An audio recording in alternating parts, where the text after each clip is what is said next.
So you want to go to your product list by clicking on the product catalog option over here and choose on which product you want to change the currency. For example, I want to change this bulgogi product.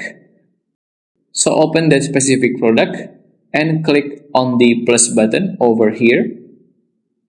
Keep in mind that you can also do this at the new product if you want, because to change the currency, you can always look into the price section and click on the current currency.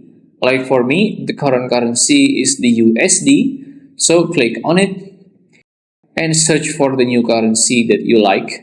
So I'm gonna change it to Australian dollar. Just typing in for Australia and choose the Australian dollar option. You may then adjust the price and click on the create price button. After that, tap on the three dots besides the new currency and select set as default price.